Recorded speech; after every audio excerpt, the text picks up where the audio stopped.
One. Welcome to the first ever Sports Enthusiast podcast. I am your host, Aaron Randak, and I am joined by McGee, Ashton, McConnell. This is the first episode, so it's probably going to be rough, but let's just start off with an intro. I'm 17 from Cresco, and I'm a Vikings fan, Twins fan, Timberwolves fan, pretty much a Minnesota guy, and then I also support Iowa. We'll go to Lucas. I am also 17. I am an Iowa/UNI college-wise fan. I'm a Minnesota Timberwolves fan, and Carolina Panthers because I'm different, and then a Cardinals fan because the Twins suck. So I am 16 years old. I am a UNI and Iowa fan. I'm a fan of the Green Bay Packers, Minnesota Twins, and the New York Knicks. Let's just go over like 2 or 3 favorite players from each sport. For me, we'll just say baseball first. Mike Trout, got to be one of my favorite players. He's so good. He's the best player in baseball. And then if I had to say one more, it'd be Byron Buxton, Twins guy. He's really energetic and fun. I'll go with Carlos Martinez, one of my favorite pitchers in baseball. And I'll go with also Byron Buxton, the only twin that doesn't suck. For me, I'm going to go with Javi Baez. He's just so electric. He gives 110% effort each play. And then I would say for the Twins, Miguel Sano. He can just launch balls anywhere in the ballpark. It's just incredible to see. For sure. Let's go to football. My favorite football player right now, Dalvin Cook's looking great. He's been incredible this year.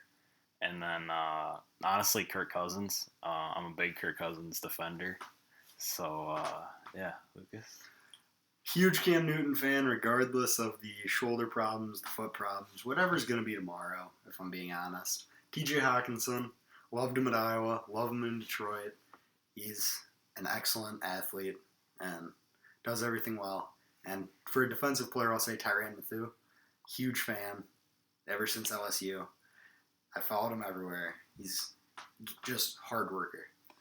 For me, Aaron Rodgers, he's just so electric. He can just make any play, it seems like possible. One of the best talents ever. I love Aaron Jones, how quick he is to the ball and how elusive he is against defenders. And then someone other than the Packers, I would say Patrick Mahomes. He's basically like an Aaron Rodgers 2.0. It could be the next future Hall of Famer. Yeah, and if I had to say one more, it'd be Julio Jones from the Falcons. He's kind of the guy outside of the Vikings that I really like. Let's just go into why we love sports and how long we've followed it. For me, I've been following sports my whole life, ever since I was a kid. I remember yelling Kobe at the screen when I was 7 years old. I just really enjoy the fast pace and the competitiveness of sports. I was a weird kid. I watched ESPN instead of cartoons growing up. Same. And that really helped me develop a liking for sports. But I think I fell in love with sports when I started playing sports video games on the computer, starting with Madden 07 on the old gamepad. Shout out to anyone who remembers that. So probably as like a little kid, I enjoyed watching sports, but I played a lot of the video games like college football, Madden, NBA 2K, that stuff for basically since I was like 9 or 10. But when I really got into watching sports, analyzing them and stuff, kind of just looking at different facts, was probably like 7th, 8th grade when I got more focused into them. Alrighty, let's get into the first topic. The New England Patriots. They look great against the Dolphins, man. Let's get into it. Lucas, start with you. All right. I'm going to start by talking about Antonio Brown, the big elephant in the room. Yeah, for sure. I seriously, completely believe that the first allegations are true because the fact that it happened as if like the day that Week 16 hit, Antonio Brown was ready to go, that kind of made me feel like that's kind of weird. Most people wait till the end of the season, and then he had that questionable injury, and it's like ever since then he's been weird. I know a lot of people are saying it's the brain injury. I can almost see him acting paranoid because he's committed this crime. He doesn't want to go to jail. Now, to get off of Antonio Brown quick, just to kind of say my thing. I don't think the Patriots have proved anything yet in their first 2 games. I don't know about that. Okay. The Dolphins are horrible. They are. Yeah. I love Ryan Fitzpatrick, but he's throwing at walls. Like, there's no chance anywhere. You're not wrong. Yeah. The Steelers are not a good team this year until the Fitzpatrick trade. I will say that made them a great defensive team, but the Steelers' offense is lacking this year. I'm going to disagree with you on the Steelers being a bad team. At the time of the game, when Big Ben was healthy, I think Big Ben, when he was healthy, was one of the 10 best quarterbacks in football. And I believe Juju is one of the best wide receivers in football as well. But Stephon Gilmore locked him up. And okay, we can go with that, but right. At the same time, how strong is your statement that Big Ben was a top 10 quarterback? He played 2 weeks. Last year, he was not a top 10 quarterback. I don't know. He had some great games against games, not season. I hear you, but I feel like his arm talent is really second to none. He's great in the pocket. He makes every little decision very well. Not very well, but you know what I mean. As a top 10 quarterback, I think he's there. To go with Aaron's point, I agree with Aaron because without Big Ben, like Mason Rudolph, he can't really prove himself at all. And looking at some of these other quarterbacks, look at Mitchell Trubisky. He's not good, but luckily he has a defense. Without Big Ben, it's kind of hard for them to do anything. I do argue what you said there. I think the Steelers have one of the better defenses in the league right now. I like the young linebackers. I just like how everyone works together with each other. I think that the Patriots were good at finding the gaps. Tom Brady is an excellent quarterback. He's a man. He sees gaps better than most quarterbacks, and I will say that. Yep. I don't know if... I think that the Patriots still have stuff to prove, in my opinion. I'll leave it there. Just heading back to your Steelers point on their defense, I'm going to slightly disagree with you. I do think Cam Hayward is one of the best defensive linemen in football. He's tremendously underrated. He's amazing. And Devin Bush is going to be a star linebacker. I just don't think he's there yet. I wouldn't say he's a star, but I would say I think he's going to develop into a star. I think he's personally. top of the defensive rookie of the year. I'm saying he's not there. I'm saying eventually in like maybe his 4th, 5th year he's going to turn. I wouldn't wait 4 or 5 years. I'm going to give him 1 to 2. Oh, okay. He reminds me of C.J. Mosley. Yep. In Baltimore. He's a little faster though. He is faster. Yep. What's he? Yeah. Ashton, did you have something to add there? No, I would say just going back to like kind of the Patriots point, are they really unstoppable? I think it's hard to really debate if anyone can beat them, but I chose teams for each conference. So in the AFC, I chose the two teams I chose were probably the Chiefs and Ravens. They have arguably probably top 10, maybe top 5 quarterbacks with Lamar Jackson showing big improvement. Yep. And then in the NFC, I just chose like a mix of 3 teams, maybe 4 with the Eagles, but my 3 main ones would probably be the Packers, the Rams, and Cowboys. They're looking explosive. Packers have a better defense now this year. Jared Goff, it seems like kind of maturing more, taking that leadership role. And then Dak, he's improving a lot too. Just jumping back to the Patriots, just in general, I do think that they have kind of created this, I don't want to say super team, but I'm going to say super team, for lack of a better phrase. Their secondary is the best in football, in my opinion. I don't think it's close. J.C. Jackson's not even starting on their team, and he's, in my opinion, the most underrated cornerback in football. If you look at their skill position, Sony Michel, James White, Rex Burkhead, Josh Gordon, Antonio Brown, Julian Edelman, Davian Harris can't even be activated for a game, and he was their 3rd round running back, or 3rd or 4th. I'm not sure on that. But one thing that does concern me is Isaiah Wynn is now week to week. I don't remember exactly what the injury was, but that's really big for their offensive line because they just lost Trent Brown this year to the Oakland. So I think that's a big hit for them. But they do play the New York Jets, who, without Sam Darnold... 22.5-point favorites. Yeah, they look terrible against the Browns, only putting up 3 points. Trevor Siemian out for the year now, so I don't know. Their defense hasn't been that great, and I don't know. It's just going to be hard for them to come back. Yep. Let's see here. Lucas is just looking up the backup quarterback situation for the I gotta Jets. figure out who's third. Yeah. We were looking at Luke Falk. I think he could actually do something. We'll talk about it later. They don't have a chance to win, though. We'll talk about it later. Especially with the Bills showing signs of improvement. Josh Allen looking amazing. Yeah, Devin Singletary is my favorite running back right now for up-and-comers. I feel like eventually... Best or favorite? Favorite. Okay. For up-and-comers, because I feel like eventually they'll kick Frank Gore out of that position. Yeah, for sure. And then Singletary will get... I mean... He'll be the guy. Look at what he's done. 4 rushing attempts that first game for 70 yards. 4 or 5 attempts for 70 yards. Yeah. Then he had a touchdown and 70 yards last game. I mean, he's producing a lot. One of the things that I've been hearing just around scouts and stuff is that there's not many stats that transfer from college to NFL very well, but one of them is rushing touchdowns. The dude was a monster at rushing touchdowns in college. I think he led the NCAA for 2 straight years at the end of his career there. So that's something that kind of people can hang their hat on if they're Devin Singletary supporters. My guy, kind of, if we're going to go favorite young running back, is Josh Jacobs. That dude is a stud. I love him with the Raiders. Even a lot of fans were questioning that pick, that it was too early to take him, even though they had 3 first-round picks, but looks like it might have been a really great pick. Yeah. What I will ask before we move on, I want to hear your guys' stance on the Antonio Brown situation. I know that there was that second allegation that came out today or yesterday. Yeah. That won't press there was charges. another girl. And what are you guys thinking? That's, for me, that's what, I don't know if that makes the allegations true, that right away another allegation came out with about him doing something to another woman or whatever, but I can't see that being true if they keep coming out rapidly. We got some news here from Jeff Passan. 4 additional charges have been filed against Pirates closer Felipe Vasquez, according to police in Pennsylvania.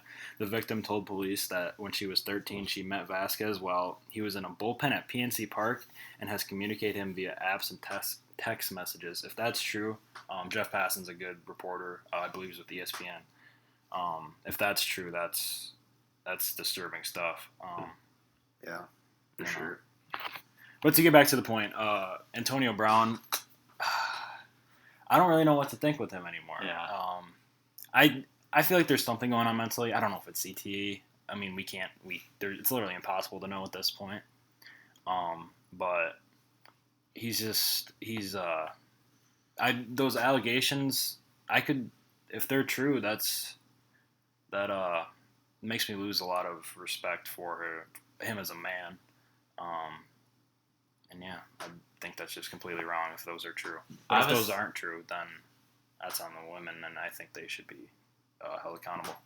I was kind of losing respect for him when even on the Raiders, kind of what he did to them, that was kind of just childish or whatever.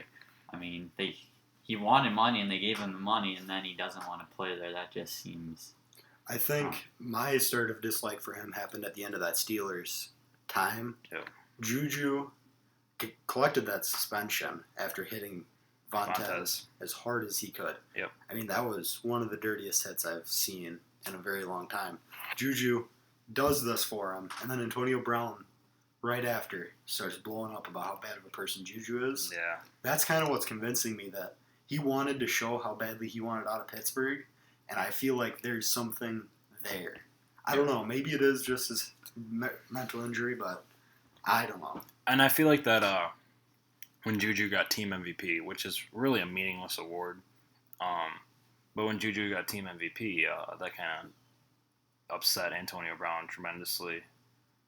And then he started going off on Juju, and Juju really hasn't done anything wrong. The dude's been a great citizen. He's good in charities. He's good in everything. Yeah, that situation, he posted a couple of DMs and tweets and stuff in the past, and that kind of made Juju look like the better person there. So I don't know what AB was trying to do in that situation. Yeah. And just an update, the Patriots are still plus 250 for Super Bowl odds, followed by the Chiefs at plus 450, Cowboys at plus 800, Rams at 1100, and Eagles at plus 1200, rounding out the top 5. Other notable teams, Packers at plus 1300 and Vikings at plus 1800. So, That's an interesting thing there. So should we move on? Yes. To all right, Vikings-Packers. Who wants to start there? Packers fan, you want it? Well, I'm just gonna say it was looking very hot with a 21-0 lead there in the first quarter, but then after a fumble and what we thought was a first down turned out to be a turnover on downs. Then it looked like things were falling downhill. Dalvin Cook had that 75-yard touchdown run. Yep. And then we just couldn't get anything cooking on offense. Luckily, we have an amazing punter, J.K. Scott, fifth-round talent out of Alabama. Punters are people, too. Shout out to Pat McAfee. Yeah. He was just bombing away, putting the Vikings in tough positions. Early in the game, though, Kirk Cousins was looking pretty nice, though, even though he had some pressure from the Packers defense. He had 2 picks in the game. The late game one was not a good interception. It was not a good decision. Good play also by Kevin King, but the second one was it was kind of tight coverage, but Darnell Savage was lucky enough to get to the ball, and then Preston Smith obviously ended up with the interception. And then offensively, we just kept I was worried Aaron Jones wouldn't be able to do much, but he ended up doing a lot. 116 rushing yards, 34 receiving yards, 1 rushing touchdown, and yeah, we were effective on the running game. Just some news here. Deshaun Jackson has an abdominal strain that is expected to sideline him for 2 weeks. So you guys in fantasy that are relying on Deshaun Jackson, you might want to look to the waivers. Nelson Aguilar. That's where you should go. That's true. He could step up. Mm-hmm. We'll get to that later, though. Yep, sure. What I do want to say about the Packers-Vikings game, as I'm not a Packers nor a Vikings fan, I don't have much to say about. I do want to bring up the Dalvin Cook pass interference call. Yep. Yeah, I do want to speak about. I understand where the thought came from that he shouldn't be able to block that guy as far out as he did, but at the same time, I feel Dalvin was actually making a route, and the linebacker was in his way. Honestly, I wouldn't have called it offensive pass interference. If anything, I would have called it illegal man downfield or something weird. Like, I know that's a weirder way to put it because it's supposed to be just the first 5 on the line, but an offensive pass interference is a huge penalty for something that was as minimal as that. That happens all the time. For me, I think it's the bigger problem of replay review and pass interference. I never thought it should have been a thing. I think that Saints-Rams thing is a one-off situation. It's happened once in NFL history. It's probably never going to happen again where it's that bad, especially with these officials being under so much pressure. In the pass interference, the wording is clear and obvious, and I don't think anyone would necessarily argue, or at least any of us at this table would argue necessarily clear and obvious to that, because clear and obvious to me would differ from clear and obvious to Ashton or clear and obvious to Lucas. So that's why I think those judgment calls should not be replay reviewable. I mean, if you look at last year with roughing the passer, I mean, early on, people were wondering how are you going to be able to sack the quarterback without getting flagged. Clay Matthews happened to him twice as a Packers fan. Kind of frustrating that it cost us a little bit, but we made some other mistakes too in those games, but even other teams were struggling with that. So I feel like it'll take some time to get used to, and then once they figure this out, then it'll be a lot easier to call and not as much arguing. Wow, more breaking news. Isaiah Wynn going on IR for the Patriots. Ooh. That's huge. At least 8 weeks. Ooh. That's huge. So I'm not sure who the backup is to Isaiah Wynn, but what I will say is, with how much money those Patriots have given out so far, I don't think they have someone high paid as a backup. yeah, for on sure. the tackle. That'll hurt Tom Brady. If Tom Brady he's not usually has one to get sacked a lot, but if he does, who knows? He probably can take the hits. It's Tom Brady, but you just gotta wait and see. I mean, yeah, that's another point. Tom Brady has had a pretty good line his whole career. Sure has. What's he going to do if he has to start stepping out of the pocket a little bit with these good pass rushers like Cam Hayward and other speed rushers? Yeah. I mean, you're going to have – I guess it's different this week, especially for facing the Jets. Their edge presence isn't what other teams are. They're pass rushers from the middle. They have Quinnen Williams and Leonard Williams. Those guys wreak havoc. Unless you could maybe move those guys to the outside. You could move Leonard Williams at the end. And even Quinnen very Williams. versatile. Yep. So it looks like, he's going to have that. Marshall Newhouse looks like he's probably going to step in. How old is Marshall Newhouse nowadays? He's got to get up there. He's got to be getting up there for sure. He's been around the block for a while. He is at 30. That's tough for a big guy like him. At 6'4", 319. Yeah. That's 30 years old. You're not going to move very quick. But, I mean, with Bill Belichick, I mean, anything could happen. Yeah. I mean, Not you wrong. can't doubt the guy for sure. Back to the Vikings game. Dalvin Cook, great game for him, man. The dude's having a breakout year. He's going back to his rookie year where he had this great start, but he ended up tearing his ACL, unfortunately. He's looking like one of the 10 best backs in football, in my opinion. Kirk Cousins. So this is where I'm going to defend him, and you guys are going to hate on him probably. I don't think he played as bad as the public is making it seem, simply because of some of the throws he made, especially the digs down the middle. I believe that was in cover 2. He split the safeties.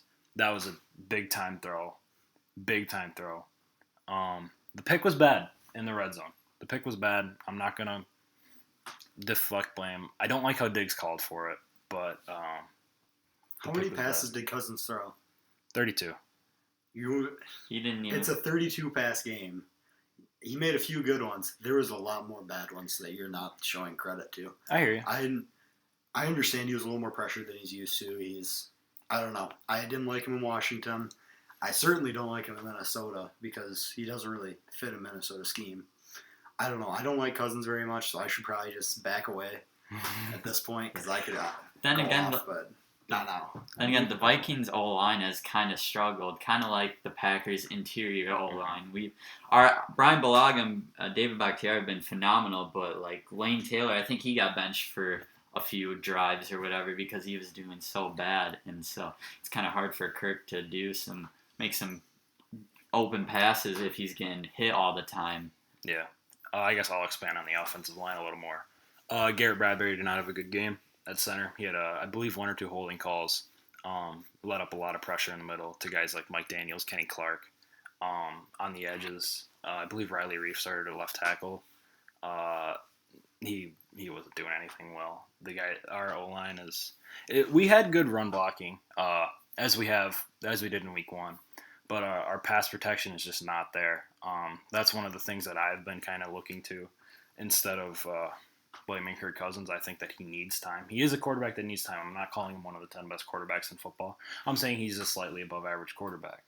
And he needs time to work. He's got a strong arm. He's an accurate thrower.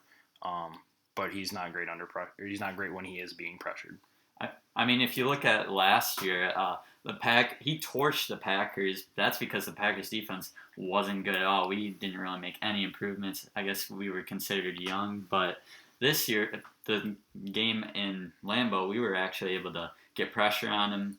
Darnell Savage is looking like an insane young talent, especially forcing that pick. I don't know how he forced that pick when he threw it to Diggs in the middle, but he's incredible. And then Jair Alexander is making some nice pass deflections. And I guess I can talk about Darnell Savage for a second. In the NFL, I follow the draft pretty closely. He was predicted to go around the 3rd round for most of the year last year, and kind of right at the end, he started skyrocketing, started looking to be a mid-second round pick. The Packers went up, took him in the 1st round, and it looks like it's going to be a good pick because, man, that dude can fly. He can cover some ground. Yep, I think so. Let's move on to the young quarterbacks, man.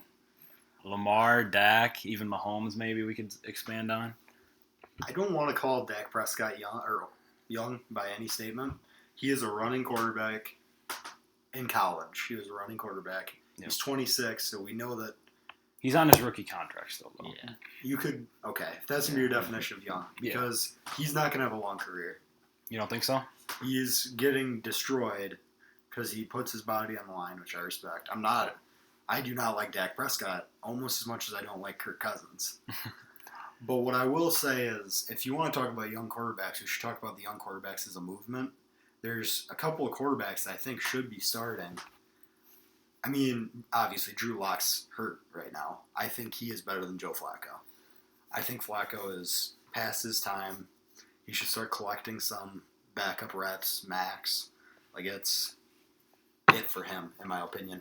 I think Dwayne Haskins deserves, not yet, but I think they need to start rotating him in like Mahomes was with Alex Smith. because Mahomes had to have his one game that, in order to take over the way he did, I think that helped him a lot because I don't know if Keenum's going to stay in Washington. Mm-hmm. You see, I actually think Dwayne Haskins should step in right now. As like, you do think right now? Yeah, I think he should. Keenum's having a great year, is why I'm hesitant. I think that Washington needs to start committing to the young movement.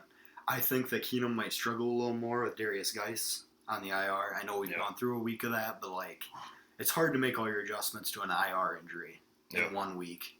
And I'll comment again on that later, but right now, the only young quarterback I don't think that should go in is Rosen. I don't think Rosen's any better than Fitzpatrick. I think it's just that Miami needs to wipe them all. Go for my favorite quarterback next year, who's actually Jake Fromm, not Tua, personally. Mine's actually Justin Herbert, so. Ashton, I agree that Rosen shouldn't play because with how bad the Dolphins are, if he could, I don't know if they want him to be his future or not. And then with the Dwayne Haskins, I think if they went like the Chiefs route, that wouldn't be a bad idea because not having Trent Williams on your O-line kind of hurts. So your O-line isn't as effective. And Keenum, it seems like, isn't having the greatest time with the O-line, but he's been making some nice plays by himself. Yeah. I'm going to disagree with you slightly on the Josh Rosen topic. I think he is slightly better than Ryan Fitzpatrick. Just he's kind of more of a pure passer. He's got his mechanics down for a young guy. But I don't think he should play just simply because I think he'll get killed in Miami. Their O-line is rough. They're just a bad team. They don't have weapons. I'd like to bring up how Josh Rosen played in Arizona. Okay. That was horrible. Arizona had a good enough offensive line that he had enough time. He had time for a young quarterback. Yeah. Most young quarterbacks are quick decision makers now. You see seasoned quarterbacks like Kirk Cousins is more careful. To me, Rosen showed that he was slow. In Arizona, and I understand the debate that they didn't have any. Their linemen were good, but they were good enough to give him the time that a young quarterback needs. The receivers weren't very good. Yeah, they were horrible. Yeah. Christian Kirk's a great receiver. If you can put him in the slot. They tried to run him out of the slot or not in the slot. That was horrible. Yep. Larry Fitzgerald seasoned. He looks better with Kyler Murray. Yeah. But Kyler Murray's a completely different quarterback than Josh Rosen. He has a different skill set. Mm-hmm. Like I said, I'm a huge Rosen hater because I was actually a little bit of a Cardinals fan because of David Johnson. And now I can't stand the Cardinals because of what Rosen did to them in my image. You see, for Josh Rosen, I think that he's one of those guys that if you put an O-line like maybe that the Steelers have, they have a great O-line, or maybe that the Cowboys have, or the Eagles have, or the Colts have. Like if you put Josh Rosen on the Colts right now, I think he actually does have a great year because I think he needs that offensive line to give him plenty of time. Kind of like a Kirk Cousins slightly, if you give him more time, because he can pick you apart. He's such a smart guy. He's an intelligent quarterback. So those are my thoughts on him. And even Tom Brady, Bill Belichick and that organization is great at giving him an O-line. But I'm not saying Josh Rosen can be like a Tom Brady, but he can't be like as bad with the O-lines he's had, especially Arizona last year and Miami this year. Yeah. Let's go to Lamar Jackson. He's kind of the talk of the town. I don't know what you want to say about him. He looks amazing quarterback. He reminds me of Kaepernick.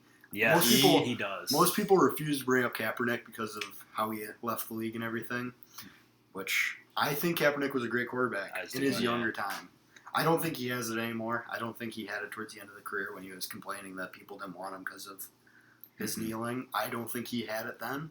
I think if you take him back to San Fran, the Harbor Bowl, San Fran game versus Baltimore Super Bowl, that was just an amazing showing. I don't want to get into this too much, but just about the Kaepernick situation, I do think that he I don't know if he still has it now, but at the time when he was kicked out, I'm calling it kicked out of the league for his actions. I kind of think that that he was better than half the quarterbacks in the league, including backups. Not like he was better than half the quarterbacks in the league, no questions asked. And I think he could have started for maybe half of the NFL team, or 2/3 of the NFL, or 1/3 of the NFL teams, excuse me, at that time. Just because, I mean, he was like. I mean, I guess now that I think about it, I think Brian Hoyer was the starting quarterback at that time. There were guys like that. There was a gap there, mm-hmm. but I think a lot of that is most teams are like, hey, we want this young quarterback to come in. Kaepernick was, 28, 27 27, I think, when he got kicked out, if I remember correctly. It's kind of like Kaepernick was good enough, but he was old enough that the tanking teams didn't want him, but he wasn't good enough for the teams that didn't need him. Yeah. And he just fell through that gap. He could have been a good backup, but he had the attitude of, I want to start, and that's not going to help you. It's a good attitude to have, but, when teams are kind of trying to stay where they are, it's horrible. And I think that a lot of it is just how that happened. And kind of comparing that's kind of like the NBA with Carmelo. I think he's kind of being blackballed because he wants to, obviously he wants to start. He feels like he can still play in this league, but teams aren't giving him that chance because they don't feel that way. Yeah. Carmelo, he doesn't move as quick as they want for a small forward anymore. He could bump up to power forward. I think he's capable. He would have to. I think he is capable. He's a great rebounder, which has surprised me. I know I saw that in Oklahoma City, that he was a better rebounder than most people give him credit. And yeah. I don't know. Well, I guess my thoughts on Carmelo.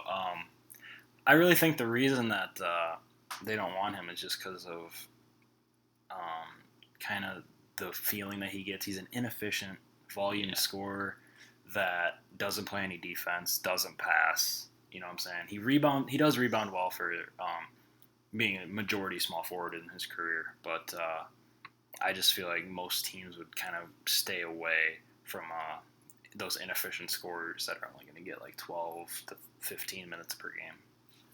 Right. So kind of going back to the Lamar Jackson discussion, I would say, honestly, my comparison, I know this is a long shot, but my comparison would be to Michael Vick, how fast he is, how fast Michael Vick was. He could just run past people a lot, and the way Lamar's improving on his throwing. It's a long shot, but that's what I could kind of see in him. To me, no one can be compared to Michael Vick. Michael Vick was on such a different... He was way up here. I think Lamar Jackson's good, but I don't think he is the best quarterback right now. I think he lacks the decision making to move him where Michael Vick was. Sometimes I see an error where he probably should have stayed in the pocket and thrown. Where he ran, he only picked up 3. That's the small stuff. That's what we saw week 1 though. Yeah. Week 1 he didn't run at all really. Yeah, I'm just saying there was these small errors he made that made him so he couldn't be Michael Vick. If you wanted to compare him there. Yeah, but that's what... For me, I think that's where the comparison is, though. I don't think he is Michael Vick. He's never going to be Michael Vick. Michael Vick is on this different level. But his play style is so similar. He's got the burning wheels. He's faster than every player on the field at the quarterback position. He's probably going to break Michael Vick's rushing record this year for quarterbacks. So that's where I think the comparison is. I think your Colin Kaepernick one's also a great one. Because Colin Kaepernick was electric when he was with the Niners. Man, he was fun to watch. That's what I say. Just give it a couple of years, and I think we could see some comparisons of the two. Not right now, obviously. I'm going to kind of go off on a tangent here, but I think this is the window. Because you see all these teams, especially I think the best example would be the Eagles and even the Rams from last year. These teams are going to go to the Super Bowl when these quarterbacks are on rookie contracts because you're not having to pay your quarterback $35 million a year, which you're looking at the Cowboys potentially doing with Dak Prescott, and now the Seahawks are doing with Russell Wilson. Even Russell Wilson with the Seahawks back in, I believe, 2013 and 14. I think this is the time for the Ravens. I think this is their best shot at winning a Super Bowl this year. And potentially even the Cowboys. They're another team there that I could see making a Super Bowl run due to that quarterback on a rookie contract. Another one's the Chiefs. Patrick Mahomes is amazing. Yeah. We all know that. One offsides would have been in the Super Bowl. Just lined up offsides. It's tough. Should we move on? Slow starts. I can start this one. There you go. It's about my boy Cameron. I will say this has been a rough start for him. I think a lot of it. They did just come out today and say that his foot is still aggravated from early August. And I kind of noticed that in some of the decisions he was doing. You could see him trying to kind of favor it this way, favor it that way. Like it was, I saw where he was coming from. It was hard to watch. I know Cam's coming off shoulder surgery. I don't know if he's recovered from that even. Cam's having a slow start because they didn't give him the time to heal. I think Will Greer is a capable quarterback to take over if needed. Would he be the backup? I'm not sure. He is the backup. Okay. I am confident in that. My thing with Cam Newton. Oh, crap. Sorry about that. My bad. Before you hop in, I'm going to quick give my viewpoint on Joe Mixon even, because I feel the need to link these two together. Mixon has this ankle injury, and they're kind of trying to push him to play because we all know he hurt it week 1. Yep. He didn't have a good week 1. His week 2 wasn't any better. Horrible. So far this year, I'm just going to throw in stats: 17 for 27, 17 carries for 27 yards. That's not what Mixon does. Mixon's electric running back. He was able to take over a large portion of the carries towards the end of the year from Giovanni Bernard, but now it's starting to look like they won't even put Bernard in there. They're forcing Mixon to do this through this injury, and I think a lot of that's Cam Newton. I know we haven't seen in forever a two-person quarterbacking job, but almost to the point where Will Greer and Cam Newton should split for a little bit and let Cam recover without losing where he is. I think that's the only way you're going to be able to get over these slow starts that you're seeing from Mixon and Cam. See, this is where I completely disagree with you. I believe Cam Newton, I can tell his leg is hurt. There's a reason why he's not running the football. The dude is a fullback. He's, what is he, 6'5", 260. He can truck people, right? He's an amazing running quarterback, but he's not running this year at all, which is kind of concerning to me. But I'm going to completely disagree with your two quarterback theory because I feel like if he's hurt to that extent, I just feel like he shouldn't be playing at all, or he should be playing full. I think that the reason they should give him he shouldn't play a lot right now, but at the same time they should be like, hey Cam, go out here for one drive just so you keep because. With Cam, he's such a split decision maker. When he took that time off a couple years back, or actually it was only a year ago now, if I think about it, he had a couple games off. When he came back, that first game, he was horrible.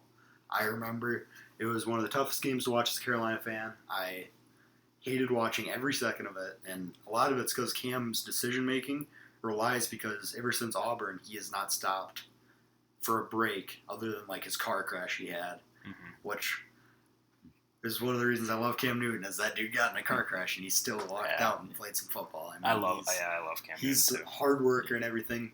He needs to let himself heal.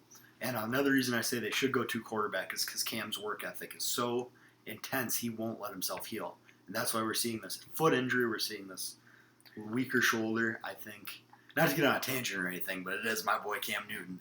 We can talk about it for sure. I feel like that's where we are. I think Will Greer can take over. I love Will Greer. Loved him in West Virginia because I hate Iowa State, and I watched him torch Iowa State. It was awesome. I think Will Greer is capable to play a couple weeks, but again, Cam doesn't. I don't want to see Cam take that break.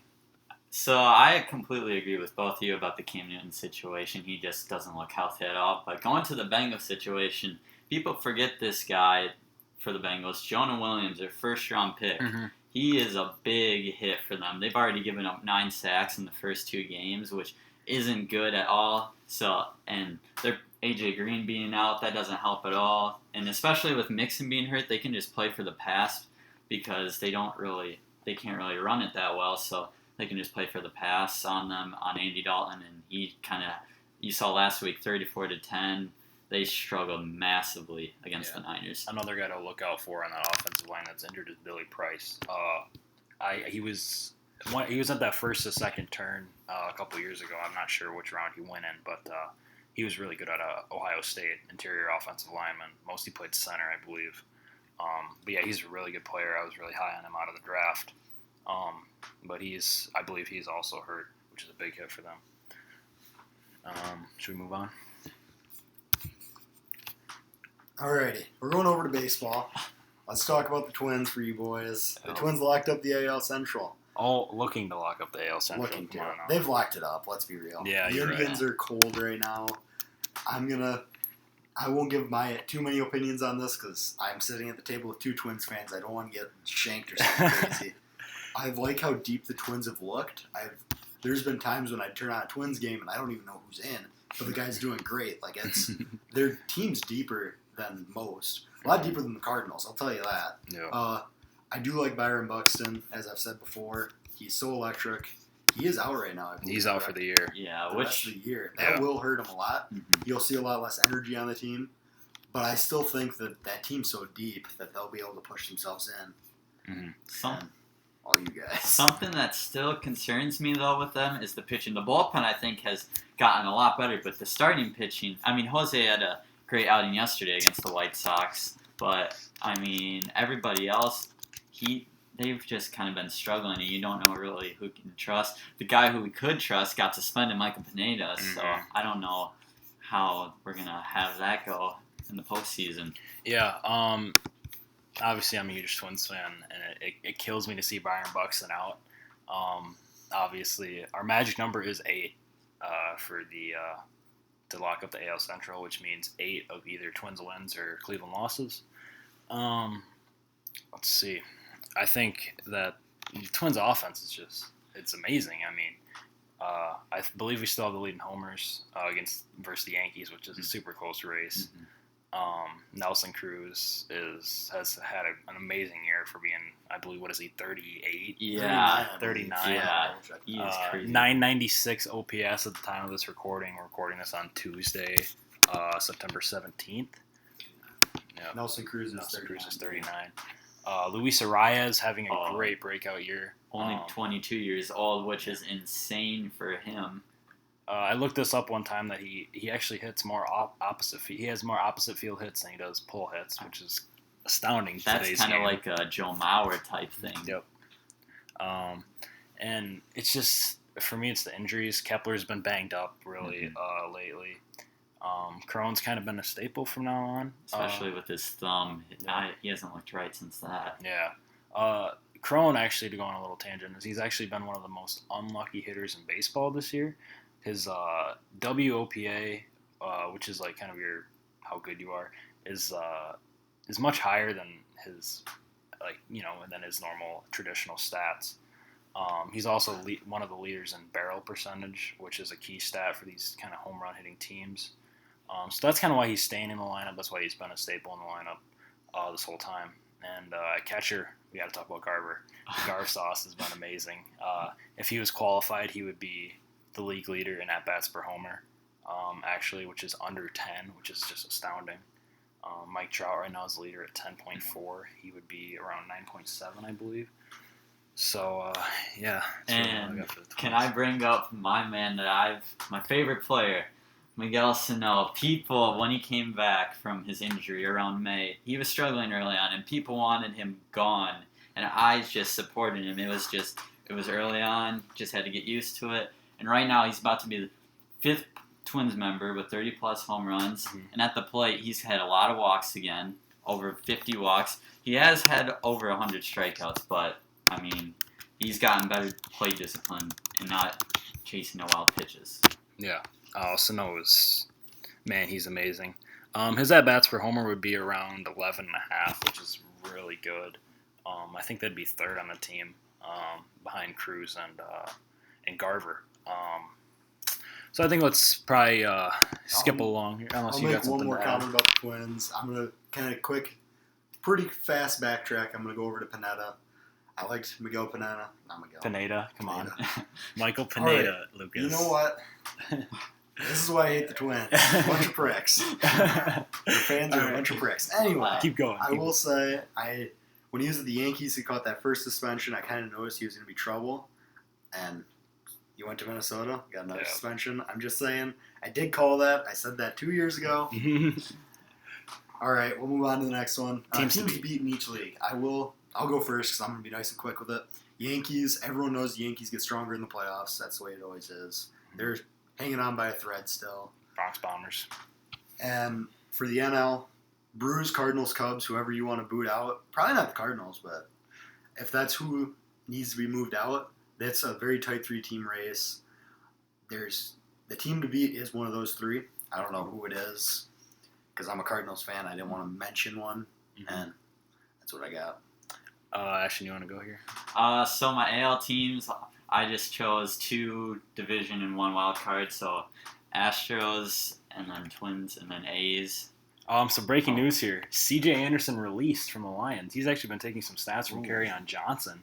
So for all you Kerryon Johnson owners, that is good. But they did claim Paul Perkins off waivers from the Giants. Well, let's be real. Paul Perkins isn't going to get in right away. Yeah. Who is that? T.J. Johnson was the other running back? They had another one. Zach Center, I believe. No, they have a Johnson in there. T.Y. something. I'm not sure the exact name, but he was getting a couple carries early in the year, too. I don't know. He's probably not going to do anything. I think they're trying to show they're committing more to Kerryon. Which they should be. They should. Kerryon's a great running back. Yes. All right.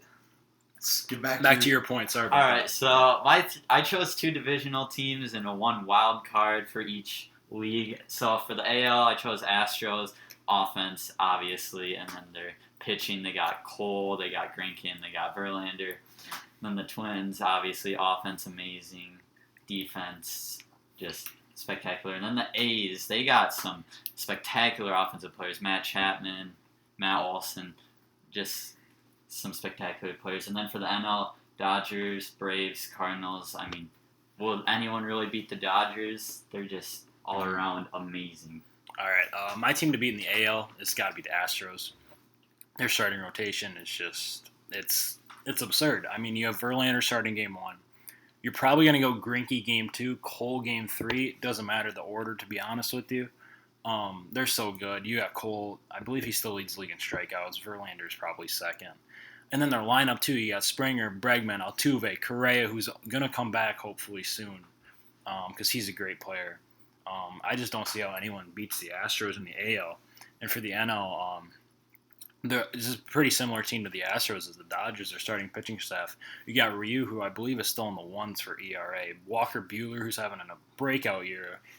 He had a good year last year, but he's just expanding this year. And then you obviously got Clayton Kershaw, who's still one of the best pitchers in baseball, in my opinion. And then their main players on offense, you got Cody Bellinger, Justin Turner, Corey Seager, Chris Taylor, Max Muncy, and the young guy Gavin Lux just got called up mid-September. He's been amazing. I believe he was the 10th overall prospect, and man, he's a stud. He can barrel the ball like no other. Plays the middle of the infield. So those are definitely my 2 teams. And if I had to go back to the Astros, why I give the Astros a slight edge over the Dodgers because their bullpen. Roberto Ozuna's having a great year in the pen, and the Dodgers bullpen's been kind of shaky. Kenley Jansen's having a down year. So yeah. All right, we got 2 big players, Michael Trout and Christian Yelich, that are both out. Yeah. What's the impact? Well, for the Brewers, that hurts them a lot because they're fighting for that wild card. So it's going to be hard for them in the postseason, especially with their superstar hitter, especially in clutch moments. And then for Mike Trout, Angels weren't really doing much anyways, but if for fan support, that just basically knocks that out of the park. That's something I was going to comment on. Like, you see these superstars leaving, not even in baseball, but like in basketball, we saw some kind of times when teams have just crumbled because their top players gotten hurt. And one of my more favorite comments would be, what is the impact past baseball with this? I mean, you're not going to have Christian Yelich as close with the team anymore. With that, the Brewers could lose their chemistry. You could see people wanting to leave. I mean, I could see a wave effect happening here with just even these 2 players being hurt for the last bit of the season. I know the Angels aren't in playoff contention, and I could still see a big change there. You see, this is kind of shows the guys on the Brewers squad, kind of the men that they have. I believe they're 9-1 in the last 10. And Christian Yelich got hurt. I'm not sure the exact amount of days, but probably roughly 10 days ago. But yeah, they're 9-1 in their last 10. They've really stepped it up without him. They know that his bat is gone. But they've been playing some really good baseball recently. For the Angels, I mean, it just helps your draft pick. I mean, Trout's the best player in baseball. Nobody's going to argue that here. And if you do, you're wrong. I'm sorry. But, I mean, you still got Shohei Ohtani there. but he's out. Is he out for the Yeah, year too? I believe. I swear he had an injury. I got a fun fact for you guys. Actually, Trout finished the season with a career .999922 on baseball slugging percentage, which is the second closest to 1,000 ever since Rogers Hornsby, which he had a 1,011 back in like 1927. I would probably say Yelich is the second best player in baseball too. He's there, or if he's not two, he's top 3 or 4. And I think Trout is slowly creeping his way to being one of the top 5 players to ever hold a bat in a major league stadium. From our break, actually, Sam Darnold could be back week 5 from mono he was suffering from. I believe that's after his bye week, so that could be big for the Jets. It's versus the Eagles, so that'll be a tough game. But what I will say is, how does an NFL quarterback manage to get mono? Yeah. I just want to bring up the elephant in the room there. Like, it is contagious, though. It is very contagious, and that's why it's a problem. Like, what was he doing? He probably should have just been watching film. Where was he? Where he shouldn't have been. You can't watch film all the time. Yeah, no kidding. I guess you do need a break occasionally. And I guess there's also the side of the topic where you want to say, like, he could have just got it. Yeah. Sometimes you do get just straight up mono. Yep. Any thoughts, Ashton? I don't know if you not really. When he comes back, I think the season's already over anyways. They are either going to be 1-3, 0-4, probably. Yep. It's not. Alrighty, let's kick it to basketball. We don't have much on basketball today, but let's go over our favorite basketball players since we didn't do that in the introduction. My bad. My favorite basketball player is LeBron James. I guess maybe my favorite. And my other one is Andrew Wiggins. Those two are my guys. They were almost on the same team, but obviously I'm a Timberwolves fan, so I love having Wiggins. I will say Karl Anthony Towns. I love Karl. I've watched him get thrown out of game. I watched him get thrown out of the game in Washington a couple years back when him and Tibbs both got tossed. That was one of the greatest days of my life. Also, I love De'Aaron Fox. I talked about De'Aaron Fox every day for 30 days before the draft because I was so confident that he was one of my favorites. I think De'Aaron Fox has the ability to be one of the best point guards in the league 2 years from now. Mark my words. Maybe even next year. Oh, yeah. I wouldn't say next year because he still has a couple of kings that shouldn't be there. But if you just think take over his time, Ashton? All right, so one of my favorite players on my favorite team, the Knicks, I would say Mitchell Robinson. He's just so tall and lengthy. He's just a crazy block shotter. He was blocking shots from 3-point range, and it was just awesome to watch. And he wants to improve. Like, he wants to develop a 3-ball, which is amazing to see. And then, obviously, the other one is LeBron James. The things he does on and off the court is just incredible. Just very athletic. Yeah. Such a great role model, too. All right, so... Okay, so what we're going to start on is Team USA and how they did in the World Cup. It was not looking good. They finished 7th place. It was just very disappointing.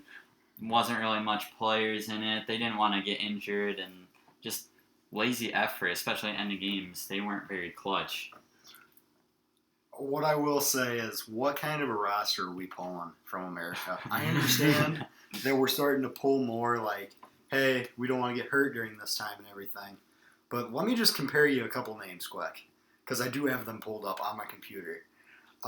Let's see here. In 2002, the FIBA World Cup roster contained people like Elton Brand, Baron Davis, Reggie Miller, Jermaine O'Neal, Paul Pierce, Ben Wallace. Great players. Jay Williams even. Our roster this year had Mason Plumlee. Joe Harris is a good shooter, but Joe Harris? We didn't have the names that we should have had. Then, and what's sad is we see these international players playing for their teams. They're okay with risking this injury, but the people from America are just like, I don't want to. It has made me develop a lot of like for people like Donovan Mitchell, Kemba Walker, and the better players that are still willing to do this.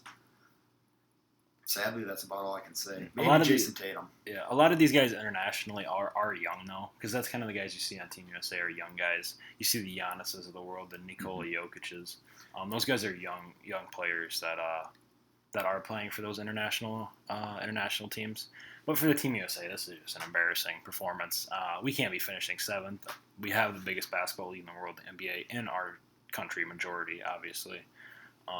I mean, it's just an embarrassing performance. I couldn't watch the games myself, but just from highlights and stuff that I've seen, it's just embarrassing having that to happen. Yeah, as a Knicks fan, I was happy to see something very important. Frank Ntilikina, when he played in the World Cup, he was playing phenomenal, especially in one of the Team USA games. He held Kemba Walker to only 2 of 9 shooting, in which I think he only had 10 points, and he got him to 4 turnovers. So that's a big improvement, and he might get some minutes then in the actual league when the season starts, which that'd be nice to see. Former number 8 overall pick. All right, so now we just got that out of the way quickly. Now we're going to head over to some college football. And Alabama is obviously great, but they have one big prospect, Jerry Jeudy. And Aaron Lucas, what are your thoughts on his pro potential? I'll go first. When I read that he'd get compared to Julio Jones, I lost my crap.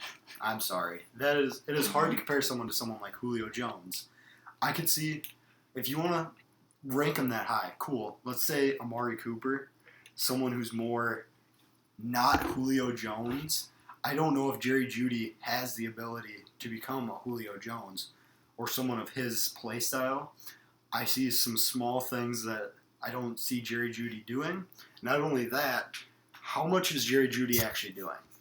I think Tua makes him look 8 times better. Aaron, let me hear it. Okay, one, he's not going to be Julio Jones type of player because they have different play styles. Jerry Jeudy he has 4.3 speed. 4.3 speed. For me, he's exactly like Odell Beckham. He's going to be Odell Beckham when he comes in the league, and I think Odell Beckham is one of the 3 best receivers in football. The dude's route running is amazing. He's 6'1", 192. He's bigger than Odell.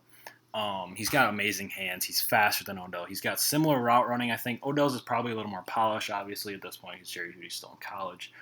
But Jerry Jeudy's hands are amazing. He's elite after the catch. Even if you just watch his highlights, going after the catch, he's got so many moves in his arsenal. His ball skills in the air are second to none in college football, and that's why I think he is the best college football player right now, along with being the top NFL prospect. And I think, actually, there's a reason why Tua is not my favorite quarterback, is because he has Jerry Jeudy and Ruggs on the outside for Alabama.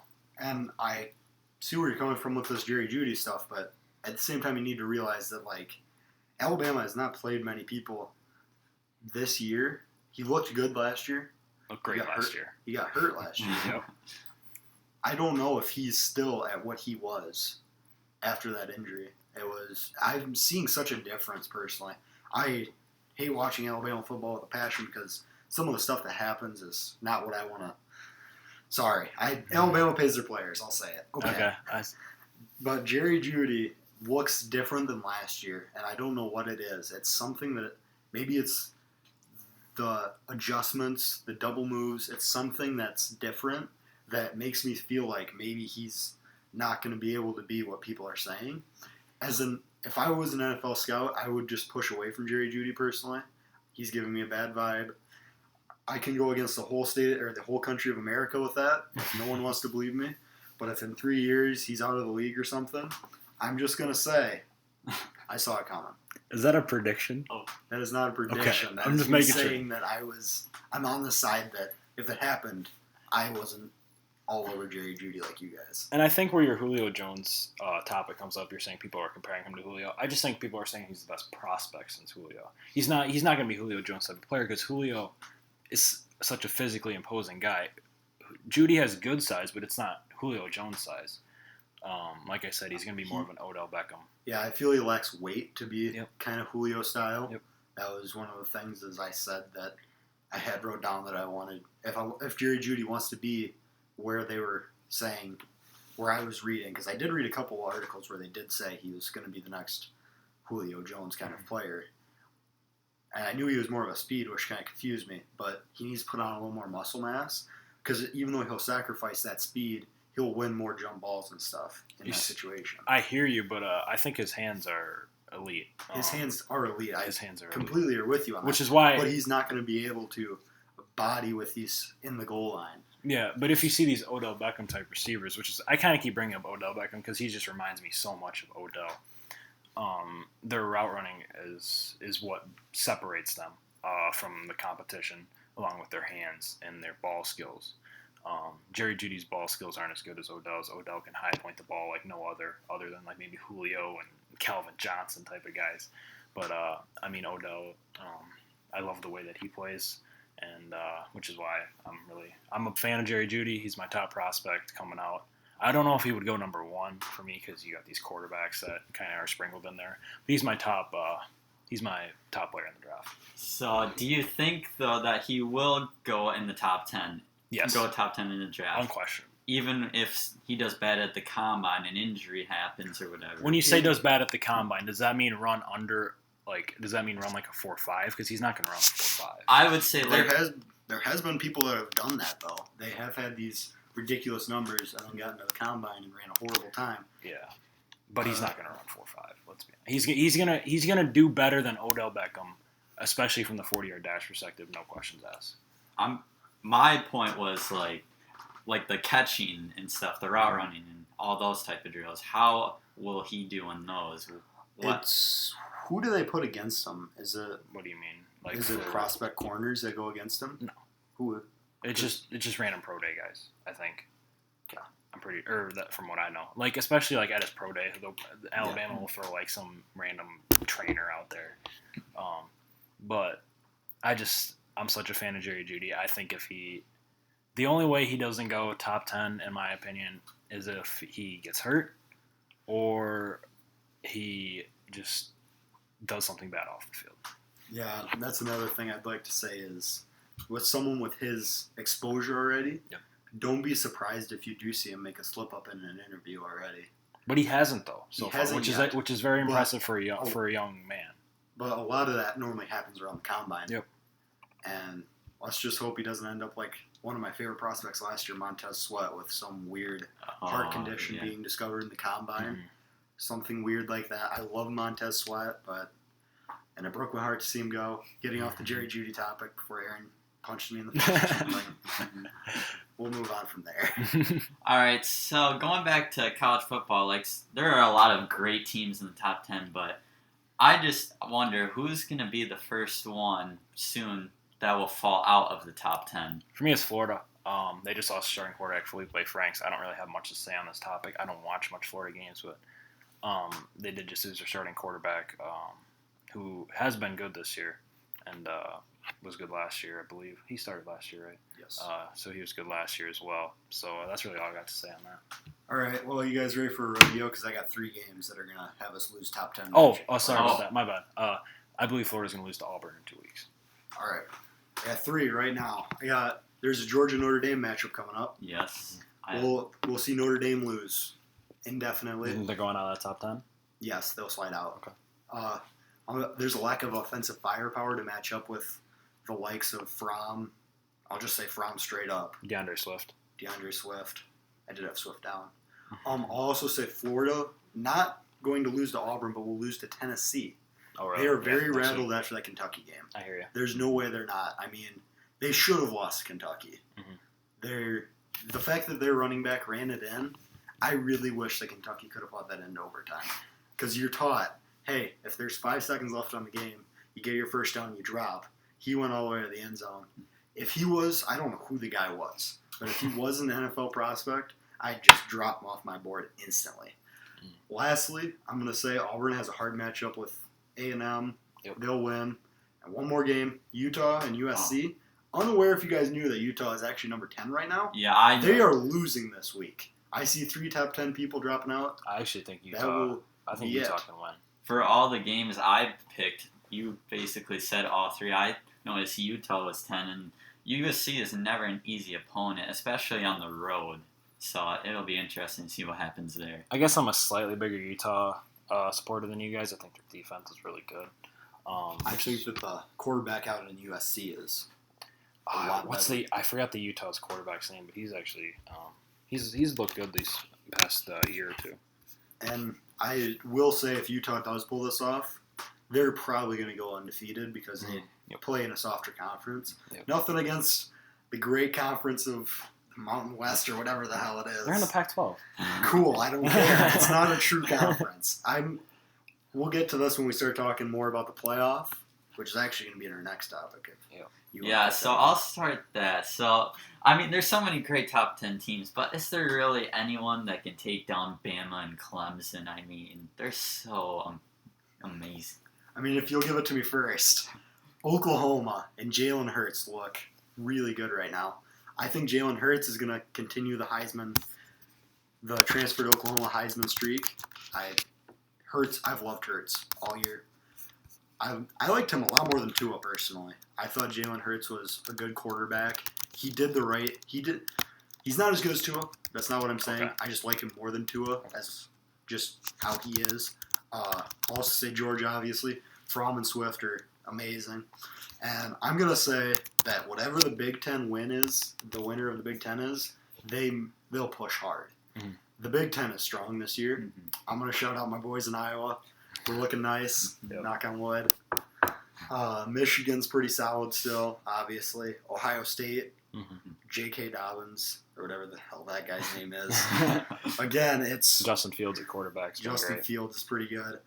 Ohio State played a game this week, and it didn't even look close. Oh, yeah. I mean, I think their Big Ten team will end up in the championship ahead of Bama, I'm going to say. I think Clemson will stick just because they still look like the same Clemson team from last year. Obviously, Lawrence is still there. So that kind of shocked me there. You think that they're actually going to upset Bama? I do believe that Bama. You think Bama's going to be in the playoff though, right? Yes, I believe Bama will make the playoff. I just don't think they'll be able to make the championship this year. Okay, I hear your Oklahoma point. They do have C.D. Lamb on the outside. He's another top prospect. There's a lot of good receivers this year, man. T. Higgins from Clemson's another good one. But for me, there's really only one team that I could see that even has a chance, and it's Georgia with Jake Fromm, DeAndre Swift, obviously. Their defense is Georgia defense. We all know it's good. But I think they have a chance, but man, these teams are so good. You got Tua versus Lawrence. You're going to see it again, in my opinion. And you got three of the top 6 or so receiver prospects, 2 of the top 2, in my opinion, and T. Higgins, Jerry Jeudy. And you got Henry Ruggs at Alabama as well. He's a top 5 or 6 prospect at wide receiver. So that's my opinion. I just think that Bama and Clemson are unbeatable, pretty much. I don't really think anyone can beat them except a team Lucas brought up, Oklahoma, with Jalen Hurts. But looking at last year, Kyler Murray, he was looking phenomenal, and people thought maybe they have a chance, but that defense, he got off to a slow start. That defense couldn't help him out, and then when he finally got it cooking, it was already too late. So, what I will mention is I do think Oklahoma's defense is a lot better than last year. It is. I think that obviously Georgia has a great defense. I think Ohio State's defense is almost worse this year than most years. Yep. So that's why I said 3 Big Ten teams that I think might be the Big Ten winner. Even got Wisconsin in there too. They have a chance. Jonathan Taylor is he's still a a monster. Absolute stud. Yeah. So now I know we were talking about Iowa. Let's talk about their game against Iowa State. That was an interesting ending. I couldn't catch the majority of the game because I had to work, unfortunately. But there was a 3-hour weather delay, which is kind of you don't see that very often in college football. You don't see very many weather delays or anything. But it was just a defensive battle. I ended up watching the fourth quarter, or most of the fourth quarter. 18-17 Iowa, narrow victory. I don't have much to say on this topic besides that. I love some of Iowa's prospects, especially A.J. Spence. Man, he's going to be a stud. He's one of my top 5 guys this year.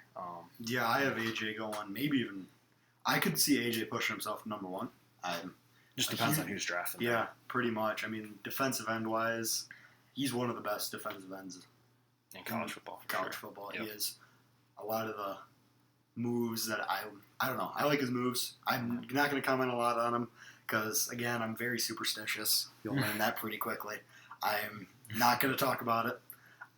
Another thing I'd like to say is I saw Iowa showing their ability to fight in late games in this one. And, I mean, I know people are going to go out and say Iowa State's not that good, but Iowa State is Iowa State should have been ranked, in my opinion. Yes. Purdy is one of the nicer quarterbacks to watch. He has a very good ball. Mm-hmm. And I think if Montgomery was back this year, hypothetically, imagine. I think Iowa State would be around 16 right now. I think Iowa still would have won, but I say that because with Iowa they always seem to either play up to their opponents or get blown out of the water. And I feel like they would have been able to play up to Iowa State just for the added rival. I mean, heck, game day was there. Yeah. That was big. That was awesome. That was awesome for us Iowa guys. We finally got our recognition. We're a state in the nation. The thing I'm going to add, how do you let what happened at the end on that punt return happen? Yeah. That was pathetic. You got it. There's reasoning for it. Yeah, in my opinion, there was a little bit of... I believe in karma a lot, and I feel Iowa State was kind of getting a little...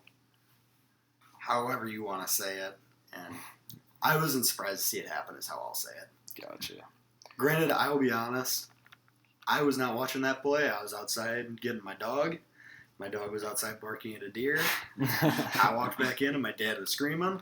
So I am sad to say I missed that play, but we'll kick that off too. Alrighty. Back to football. Let's talk next week. Thursday night football. Obviously, kind of a staple now in the NFL circle. So whoever wants to start can I'll take this one. Alrighty. I am a huge fan of Gardner Minshew. Love that kid so much. Love his mustache. It is amazing. I think he's a good young quarterback in my opinion. He's stepping up to his role the way that I've expected him to, and I would go as far as saying that he's got potential to be better than Foles. It almost makes Foles look irrelevant in my opinion. Granted, he broke his collarbone. The first throw? I mean, it was one of the first plays. Yeah, that's. DJ Chark is coming into his own. He's looking to be what they drafted him to be. He's this athletic freak. Use it. But what I will say is, if I'm going to share this to my fantasy football owners, if you got D.D. Westbrook, sell, because Gardner doesn't throw that way. It's not what you want. And I will say that Tennessee loses. Because Tennessee's finally going to hit Tennessee reality. They're not that good of a team. I got Jacksonville 30 to Tennessee 17. That's very high-scoring game for weak offenses, but it's also Thursday night. Yep. That's where I'm going to disagree, especially with the Jalen Ramsey trade request. I think that might cause some chemistry issues in the locker room. I think they got to feed Derrick Henry the ball a little bit more. He's mainly their offense. Mariota's very inconsistent, hard to trust. So I feel like it could be what we saw last year. What I will say on that Jalen Ramsey topic quick is I feel like Jalen Ramsey's already kind of hurt that locker room a lot because he is a very high attitude person. Yep. It's not brand new news that people are hearing that he wants out. Just now it's kind of actually real that he wants out. I know that towards the end of last year people were saying, Jalen Ramsey's going to ask for a trade soon. Mm-hmm. And just... that's why I don't think it's going to mess with them that much. All right. I got Jacksonville 17-14. I think it's going to be an extremely low-scoring game. These two really good defenses. Thursday night usually tends to favor the home team. I believe Jacksonville's home, especially against the spread. Spread numbers are ridiculous for home teams on Thursday night. I think Fournette's going to have a really good night, a couple touchdowns potentially. They're going to give him a lot of carries because I think he's kind of the workhorse that they drafted him to be. They drafted him high, so they might as well use him. And I am not a big believer in the Tennessee offense at all. I think Corey Davis. I like Corey Davis, but he's had a rough career.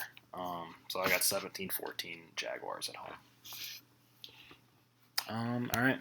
So we came up with a topic, so everyone has a game to analyze. I probably am going to have the most here. I got a gigantic list of notes on this, so I'll go last. I'll go first. I'm nice and short and sweet. I chose the Bengals-Bills game.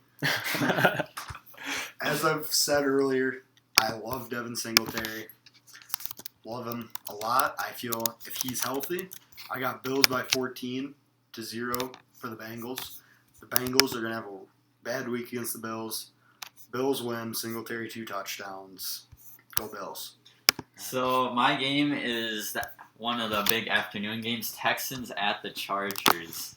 And so basically I feel like Chargers got to do a better job after last week, even though they did have 2 touchdowns taken away after penalties, which was kind of rough. But Phillip didn't play that great of a game, and it's the Lions. I mean, their record doesn't show what they are. And then the Texans, they have to do a way better job of protecting Deshaun Watson. He gets hit too much, gave up 4 sacks last week, but I feel like the Texans are going to prepare a little bit better, and they end up winning this game. Okay, I picked the Ravens Chiefs. Game of the week. Nobody's going to debate that. This game has been anticipated for a couple weeks now. We're looking at the quarterbacks. I'd say most people would. Jackson versus Mahomes. Man, that's going to be a matchup. But I'm actually looking forward to Andy Reid versus Wink Martindale. You guys might know him. Don Martindale is his real name. He's the Ravens defensive coordinator, and he's one of the best in football, along with Andy Reid being one of the best offensive coordinators in football. So it's going to be a really interesting chess match to see how that plays out, because with being respectively two of the best at their jobs. I love the Ravens secondary. We'll just go over some of the strengths and weaknesses of each team. I love the Ravens secondary, and I love their speed on both sides of the ball. They got a good O-line. One of their weaknesses is at linebacker, though, and a possession wide receiver, which can be difficult, especially for having Lamar Jackson, that lack of a possession wide receiver. But Mark Andrews is almost taking that role. The Chiefs are a run-heavy team, so it won't hurt the linebackers too much, but their issue is dealing with Travis Kelce. And another thing, the Ravens must contain Chris Jones. Otherwise, if he gets going, he's going to wreck the game. He's a stud. He's one of the 25 best players in football. Wink Martindale is a good DC. He adjusts well, so I think he'll actually kind of limit Patrick Mahomes to a certain extent. Chiefs' strengths, we all know it. Passing game, they're quarterbacks, wide receivers, tight ends, pass blocking, and Andy Reid. Those guys are staples. I've said staples a lot. They're amazing. Their Kansas City pass rush is also very good with Chris Jones, Frank Clark. But the rest of their defense, you can argue is pretty bad. Tyrann Mathieu is one of the guys that is probably only the above-average starter on the back end of that defense, which is why I think the Ravens actually have a really good shot to go into Kansas City and upset the Chiefs. Some big injuries this week. Drew Brees, one of the big ones, out for 6 weeks. What I'm going to say about Drew Brees before I get into my big stuff is it's a hand injury. He has to see a hand specialist. I wouldn't be surprised to see this get bumped up a little worse than it actually is. Mm-hmm. It's kind of hard to come back from one of those. Yep. The other thing I'll ask you guys is, do you think Bridgewater is actually capable of being a quarterback after everything he's been through? I mean, we kind of saw a little bit of Bridgewater. What do you guys think? I would say yes. I mean, I know he didn't play well against the Rams, but you saw in Minnesota, he led them to the playoffs, and if it weren't for some kicker Blair Walsh missing an easy kick, then they could have made it far. And I think Bridgewater is ready to prove why he's a great quarterback. Yeah, I've been a big fan of Teddy Bridgewater. He was one of my favorite players when he played in Minnesota. He was the fan favorite there. But do I think he can be a capable quarterback? Yes. I think Taysom Hill will end up kind of taking most of the reps, actually. Teddy will be like the staple guy, but like that 2 quarterbacks that you were talking about earlier with Carolina, this is where the 2 quarterbacks that can really shine because of Taysom Hill's skill set. He can play everywhere. You can put both quarterbacks on the field. You can use Teddy as a decoy even. So they're going to have a fun offense to watch for sure. Darius Geis, running back for the Redskins. I know everyone's going to be like, oh, that was a week ago. This was my idea to put this one in there. There's 3 injuries that are going to be like, oh, why are they in here? I put Geis in here because I want to know, like, do you guys think that the Redskins have this figured out yet? They had they looked weird, in my opinion, that last game that they just played. I feel like they're not ready to not have Geis for another year. And I think that the Redskins and Keenum are going to die down quite a bit. I mean, what do you guys think? Yeah. I mean, they have Adrian Peterson, Chris Thompson still, which is pretty good, but the Bears defense, that's going to be rough. I mean, Case Keenum could get sacked like 3+ times. Who knows with how bad that whole line is. I mean, I was a huge fan of Geis out of the draft. He was the second best running back in that class, in my opinion, behind Saquon. But Darius Geis being out really affects this Washington team because I think they were really planning on featuring him this year, coming off of that ACL tear, like you said, against the Bears defense.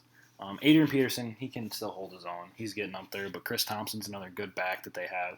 So I'm not necessarily worried about them, but I think Dwayne Haskins should just be thrown in there because their offensive line, it is banged up. Trent Williams is still holding out, but I think it's not horrible. So I think they should just put in Dwayne Haskins, sell for this year, and get ready for next year, get a top 5 pick, potentially pick up Jerry Jeudy, wink, wink. Him and Terry McLaurin would be scary on the outside. Scary Terry and Jerry Jeudy. That'd be fun. Big Ben also injured. Looks like Mason Rudolph's stepping in for him. So he's out for the year. Or Big Ben's out for the year. Sorry about that. Lucas, you can... I'm just going to be honest with you guys. I don't know what they'll be able to do with Rudolph. I'm staying optimistic. I say they could have a great... And they could finish off this year pretty strong. These first couple of weeks are going to look horrible. Obviously, it's going to be Mason Rudolph. He was great in college and everything, but he hasn't had those reps in forever. Yep.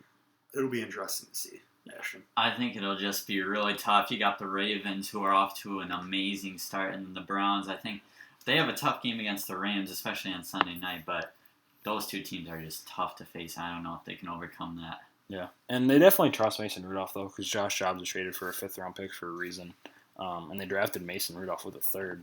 So they obviously trust the guy. So I don't think he'll be bad, but I don't think there's any chance the Steelers end up making the playoffs, especially in this division. Which what I will mention is they did make that Dobbs trade before Big Ben got hurt. Yeah, that's true, but you could tell that they trusted Mason Rudolph as a backup. You know, there's no competition between him and Dobbs, is what I'm saying. Okay, we can go with that. Did you have something to add? Go for it. I don't know if that's really what the case was, or more if it was, I think the Jags initiated that. They were like, hey, we want a quarterback. Well, yeah. I think they started by going for Rudolph. Rudolph's price was high. They're like, hey, what do you want for Dobbs? And they were like, well, we're not going to use Dobbs, 5th rounder. Yep. And to me, I think now they're regretting it because Rudolph has no competition coming up. Rudolph can play how he wants to. You don't see that. That could almost be a good thing. It'll be an interesting way of how it'll end up. Yep. Anything to add on Big Ben? Mm-hmm. All right, Joe Staley, left tackle for the 49ers. This man is my go-to in Madden. Love having him on the end or on the tackle. He's a great pass protector. I could see Garoppolo having a worse year now. Yep. He could get hurt again, for all we know. I mean, he's not going to have that protection anymore. I think 49ers will run more. Their guy coming in name's Jason Scola. I think that's how you pronounce it. He's the son of the FBI's head of intelligence. Fun fact for you guys. Really?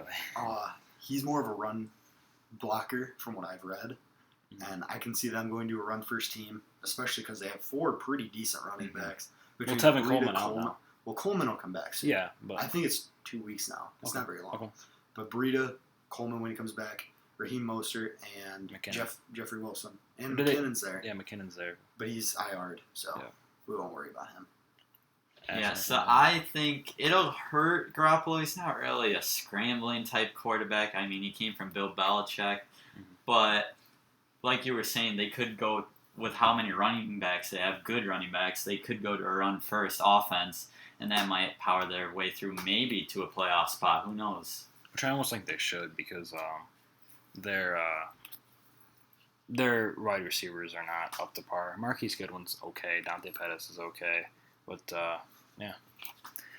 So, on to James Conner, running back for the Steelers. We talked about Big Ben a little bit earlier. Let's talk about James Conner. Well, it's a knee injury. He's told people he's confident he will be ready. But at the same time, he's not cleared yet by any means. And there's no way he'll be 100%. Yeah, I didn't like the way that injury looked when I watched it because I did watch each of these injuries just to see it, and I didn't like the way that looked. James Conner is a competitor. He still seems like he's trying to prove stuff. What I will say is if he's out, I could see the start of the rise of Benny Snell. Yeah, also Jalen Samuels. Jalen Samuels, decent running back, but I still think Snell is better. I think Snell's going to show how powerful he actually is. I think that he's going to surprise a lot of people. And like I said, if James Conner doesn't make it in time, be ready for Benny Snell. Ashton. Yeah, we'll see if they can develop really well, especially get their chance to shine, then that could be very effective for them in the future. But I think they're going to make Mason Rudolph beat them, the Niners, and I don't know. It'll be tough for him if that ends up happening. Yeah, and for all you fantasy players out there, Jalen Samuels, if James Conner doesn't play, pick him up right now. Don't let him be on waivers because he's going to be the starting back. And then potentially Benny Snell might become fantasy relevant as well. I don't think right away. I feel like he might be a goal line more running back. Yep. Samuels isn't as strong. He's more of a... He's a pass catcher. He's a pass catcher. Yep. I think Snell's going to be more of the goal line back. He could end up with a couple touchdowns maybe. Yep. If they end up close on the goal line, don't want to throw the ball. All right. On to this Eagles receiving core. Deshaun Jackson, Alshon Jeffrey. They're banged up. Lucas? All right. Everyone in fantasy football right now, do me a favor. Double check Nelson Aguilar is on someone's team. I love Nelson Aguilar personally. Weird guy to enjoy. I had him like 3 years ago when he was having those weird good weeks every now and then, and I'd always put him in at the right time. I developed a like for him. I like what he did. I know everyone's like, oh my God, he dropped so many passes, but like, you got to have a bad week sometime. I'm happy it was that week. If I was an Eagles fan, I'd be happy it was that week instead of complaining. I feel like his turnaround could be really good in a couple weeks. Also, Zach Ertz, amazing pass catcher. Absolute stud. I think he's really going to get pushed up a little bit. I'm also going to make a comment.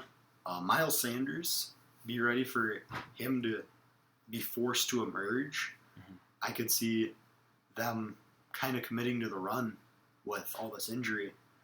Just, obviously, Jordan Howard's there. Yeah. Another guy, J.J. Arcega-Whiteside, a guy to look out for, their second-round receiver. They drafted him for a reason. He's a good player. I didn't love him out of college, but they obviously saw something to draft him so high. So, fantasy owners with Zach Ertz got to be in love with these injuries because of how many catches he's going to get. But just as an Eagles fan in general, it's hard with how little depth they have with these receivers. But I think with that coaching and everything, that organization, they can figure out a way to possibly win that division. Last injury we're going to talk about here, Michael Gallup, wide receiver for the Cowboys. He's kind of stepped up this year a lot. He's a young guy that people are looking out for. I'll step in right away. He got 224 yards so far this season in 2 games.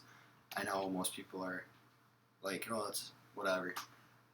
What I've seen a lot from him is he's been able to take that pressure off of Cooper having to catch every pass that we saw last year.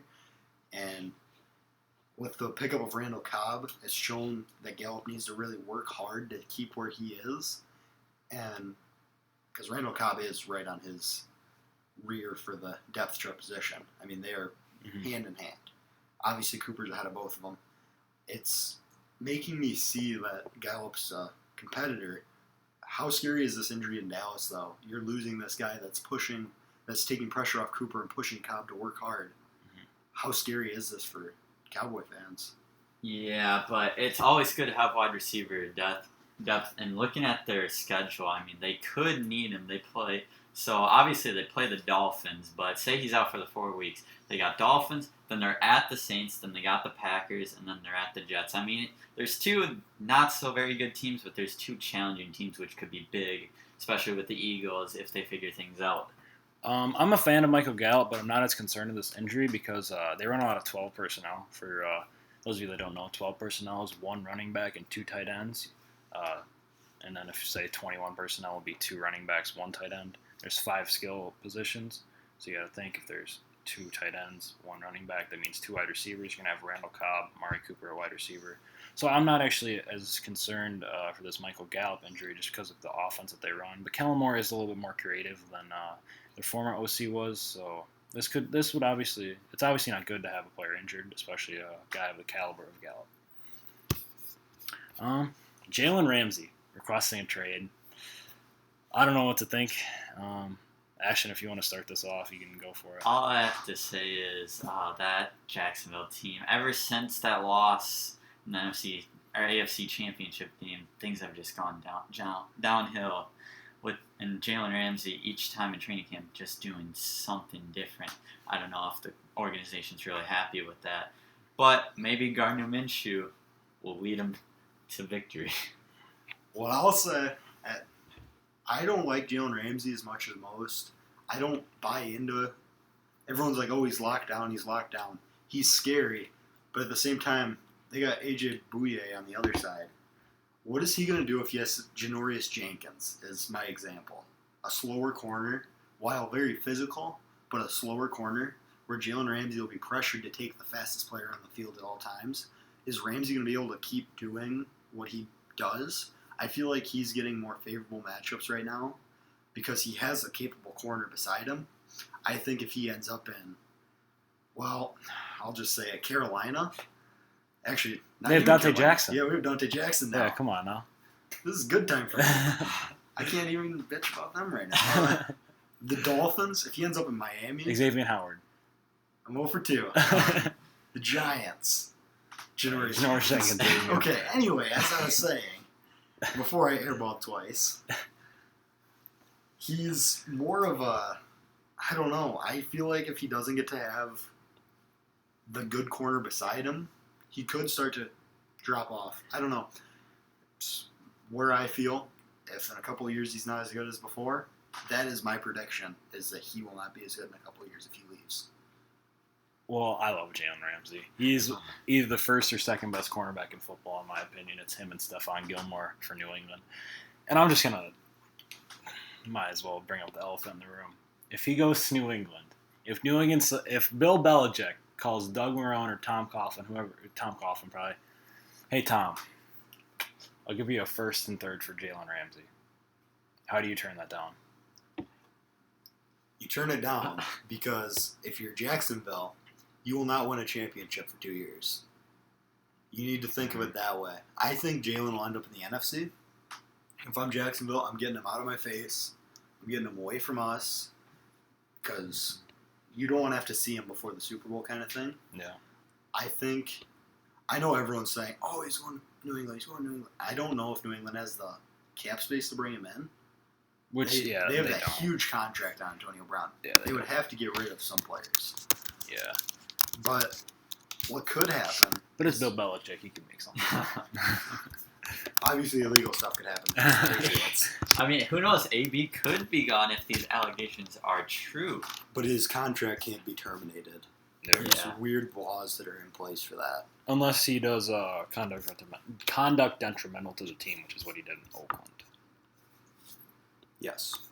Sorry, I thought you said Pittsburgh. I was like, what? Nope. Ashton, any thoughts on the Jalen Ramsey situation? I just said he's probably wanted out for a while longer, especially after the season when they lost the AFC championship game. They played poorly, and that's about it. Yeah, Patriots $2.4 million in cap room right now, so they would have to get rid of somebody. So on to our next topic, which is Minkah Fitzpatrick. I'm actually a big fan of him, so I'll start it off. Actually, great trade by Pittsburgh. I love the trade. He was the second best player on the Dolphins, in my opinion, already, even after just getting drafted. I've loved him. Another guy that I've loved since the draft. He can play safety and corner. He can kind of do whatever you want. They moved him around last year because they had to, because they were hurt at corner. But I love this guy. He's one of my favorite players in the league, and that's all I got. I'll be honest. I would have given up a first rounder. Even Carolina, if we would have given up a first rounder, I would have been happy. I like what he does. He fills a hole that I saw in that Pittsburgh defense in that secondary. Mm-hmm. And he makes Pittsburgh go from what I call a good defense to a great defense. I know that no one's with me on that at this table. That's okay. I think that they can do more than people give them credit now. And that's why I'm able to say that I think Rudolph might be good enough to pull him somewhere. Yeah, I think that the Steelers won this trade, but I don't think it's too bad for the Dolphins considering the Steelers' situation. If they don't make the playoffs, then the Dolphins get that pick, and that'll be a pretty good pick for this year. But Minkah is such a great player, great young player, so he should improve that Steelers defense a lot. Dolphins, 3 first-round picks next year. Well, is it going to work out for Oakland this year? That's all I'm going to say. I mean, what'd they end up with? Yeah. Colin Farrell, He's actually pretty Cleveland good. Farrell's good. Josh Jacobs is Jonathan amazing. Abram out for the year. That's something that we didn't mention in any of our notes or anything, but that's just really an unfortunate thing that he's out for the year. But yeah, Josh Jacobs, the dude's an absolute stud. I love that guy.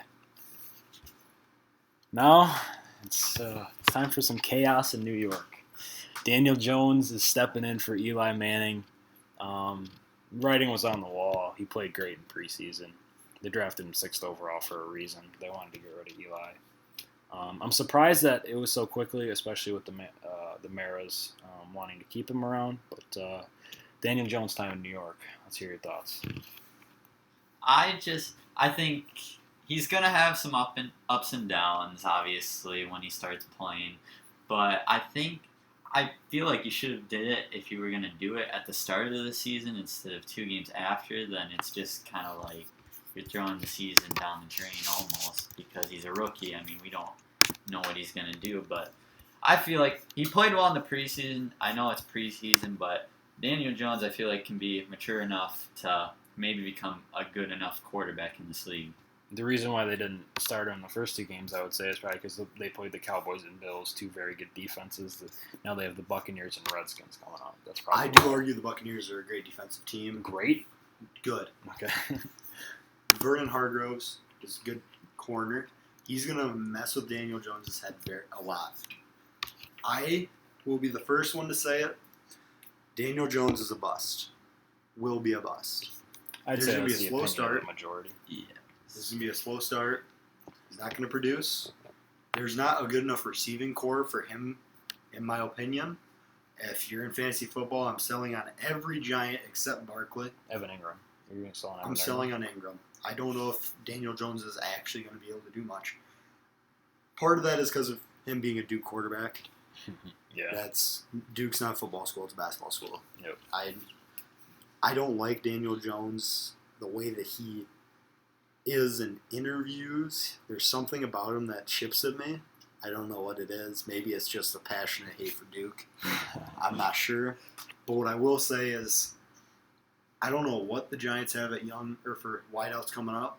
If they have a young wideout, what I will say is I bet you that wideout could come up kind of quick. Because I feel like Daniel Jones is one of those guys that wants to grow together with a receiver.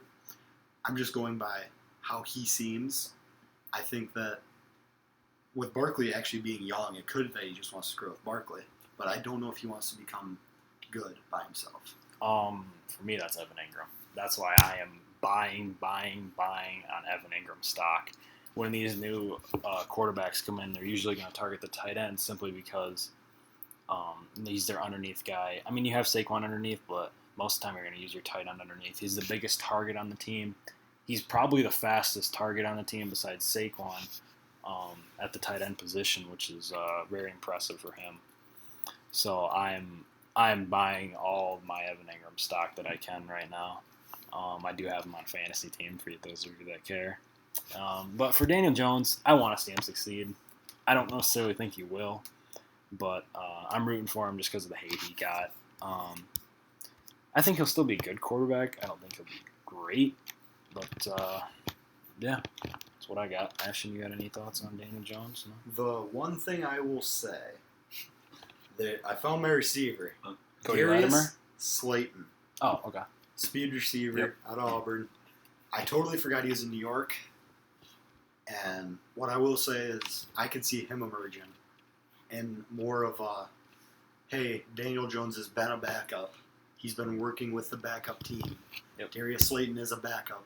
I could see, even if I was an offensive coordinator, I'd consider just bringing them both up together just for this first game to see if maybe they're going to have a really good connection. Yeah. And it'll be tough for teams to beat them. I don't know. This first week will be very informational, in my opinion. Yeah. Baseball. On to next week's topics. Alrighty. Cardinals-Cubs this week. It's the biggest series yet this year in baseball. It's a 2-game lead for the Cubs, right? Or 2-game lead for the Cardinals right now. Excuse me. At the time of this recording, which is again on Tuesday, September 17th, before the game has started. Biggest single series yet this year. I'm not sure who's pitching tonight, pitching game 1. Excuse me. But if the Cardinals can take can take the series, I think they pretty much lock up the division. Not statistically, but they would lock it up, in my opinion. I think the Cardinals do take the series. Having no Javi Baez will hurt dramatically in that offense. I know they got like Anthony Rizzo, Chris Bryant, Wilson Contreras, those guys, but Javi Baez is just so electric, brings so much firepower to the offense. It'll just be tough, and then the Cubs bullpen is a little scary. If we're going to go to me quick, again, baseball, not my most smart topic. I'm a huge Cards fan. What I will say is this is a huge rivalry. Always has been. Yep.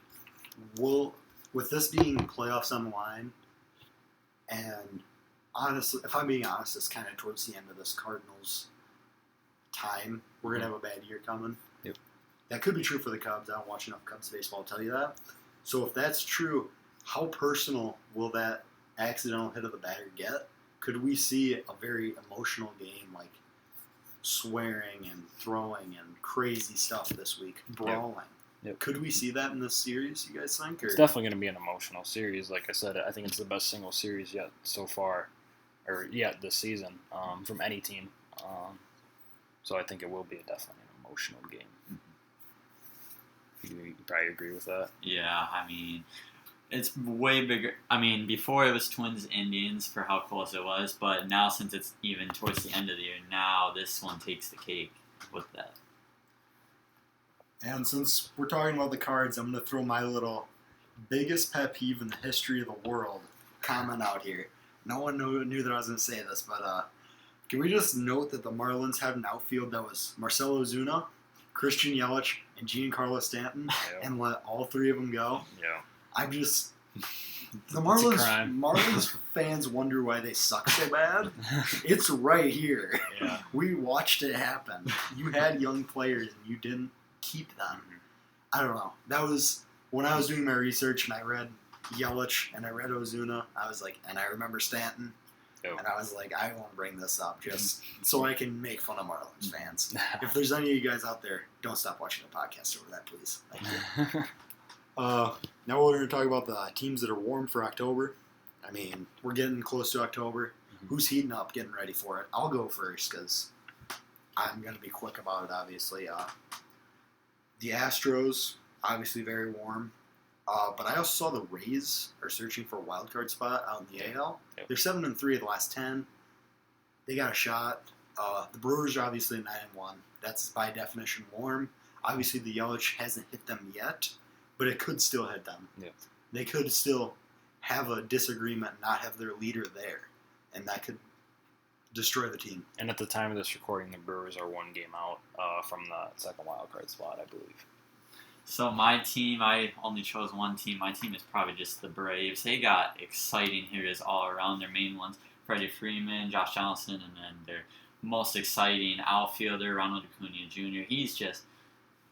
there were questions that he could be a dark horse MVP pick, and it's just amazing to see what he does. And their pitching has been a little shaky, though. Their ERA is still a little high, but they did make some trades at the trade deadline, which definitely helped. Yeah, I picked one from each league. For the NL, I'm going with the Braves. Ashton said it. Acuna, man, I love watching that guy. He's going to get 40-40 in my opinion. He's chasing it. I believe he needs 4 more steals and 1 more homer with the games remaining. I love Acuna, man. And then Freddie Freeman, absolute stud. Donaldson's having a good year still. He's getting older, but he's still having a good year. But I just wrote here, it comes down to pitching. Their offense can hang with anybody. They got Ozzie Albies at second base still. Nick Markakis in the outfield. But it just comes down to their pitching. And for the AL team, I went the A's. They're 8-2 in their last 10. They don't necessarily have the star power that these other teams do, like the Braves. They do have Matt Chapman, who's love him. Love Matt Chapman. He's so fun to watch. He makes all the plays. But they're just so good all around. They're such a consistent team. And I think they could actually shock some people. We just had a short intermission. As we get close to the end of this podcast, we're going to just do a fun section with betting, fantasy teams, things like that. So let's start with betting. So the Pats this Sunday against the Dolphins, obviously, were able to cover the 18.5 point spread, which, I mean, was figured. I actually had the Dolphins covering them plus 18.5. I mean, it's 18.5 points. That's a lot. You don't see those favorites very often. Last year, the Bills were 17-point underdogs. So the Vikings ended up winning by 21, actually. In this upcoming week, there's actually two more 20-point underdogs. The Jets against the Patriots in Foxborough is one of them, along with the Cowboys-Dolphins. So that's what I got for that. My one comment will be the Dolphins suck. Kalen Ballage could help that team. Kalen Ballage. I don't care. Hey, the Dolphins still suck. Yeah, they do. They're a hot garbage that no one cares about. Be happy they actually got recognition for one of their players on our podcast. That's true. They're bad. All right, so let's go to an interesting topic. We are looking at our favorite lines, sports betting lines that we saw for this week.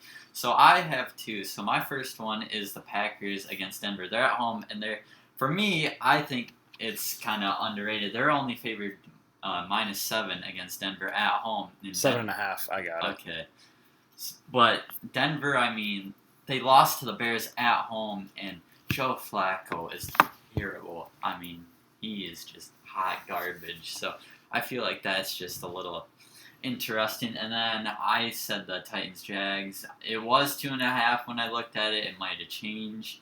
But with how dysfunctional the Jags are, I just don't see how it can only be 2.5.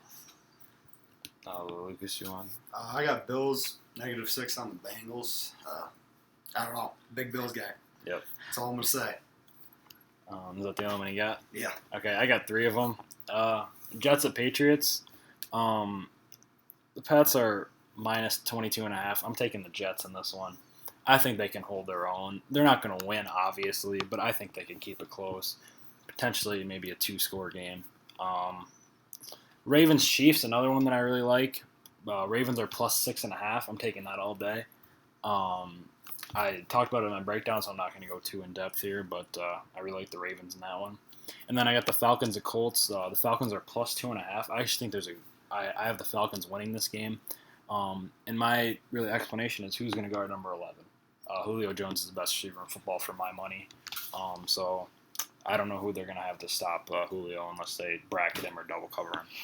All right, and back with the sports bets, I think each of us chose an underdog pick for this week, and for my pick, I chose the Cardinals against the Panthers. The Panthers are they were -3.5 against Arizona, and Arizona's the home team, and especially if Cam is injured and stuff, I feel like Arizona could easily take that game, even though, I'm sorry, Lucas, for your Panthers, but... It's not good right now. It's okay. I've made my peace. What I'll say for my underdog is going to be the Jets that Aaron talked about. You have them winning? I actually have them winning the whole game, if I'm being serious. Okay. I like their defense. They got a solid defense, if we're being honest with ourselves. Mm-hmm. Williams coming off the middle. It's going to be tough for the Patriots. I like Crowder on offense. I think he's one of the quicker receivers. I liked him in Washington. I like him here. Le'Veon Bell, I think, is going to have a great game. I think he's going to show out. And I honestly think the Jets will actually fully beat the Patriots. Wow. That's a big one. -22, or they're +22.5 this week, so that's big. Yeah, I'd like to. I wish I could put down my money on that. My underdog pick of the week is actually the Ravens. I've mentioned this game twice, but I actually have them going into Kansas City and beating them. Just simply, for my reason, they're faster and they're bigger. Like, if we just want to go strength for strength, the Ravens' offense can hold their own against the Kansas City defense. Kansas City defense isn't there. Their pass rush is really the strong suit of their defense, but the Ravens' offensive line is still really good. Lamar Jackson, I see him picking this defense apart. It's going to be a high-scoring game, in my opinion.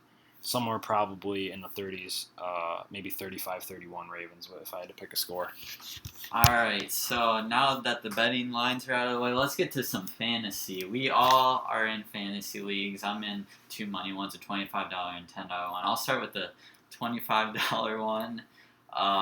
So in that league, I am 2-0. I was able to win this week, even though it looked like it was going to be rough with Wentz struggling, and then Ertz. I was down 20-something, but they were able to get me some points, and I won by 4. And then the $10 league, I played Lucas here, and I was able to beat him by like 4 points, 5 2 points. points. 2 points. Oh, I well, looked this morning.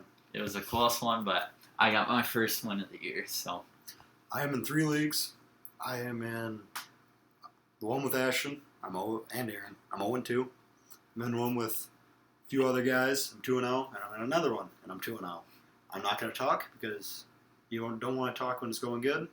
Next week, going to be a completely different story, though. I recently made a trade for Cam Newton.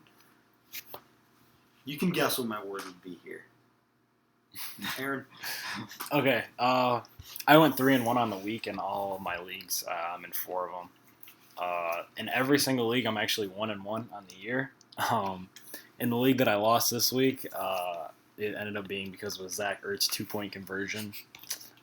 You could say I necessarily wasn't the happiest. I may have had some choice words at the television. But yeah, I mean, I'm looking good in fantasy. I'm a fan of all my teams. I'm only 1-1 in every league, but I think I can have a good finish to the season.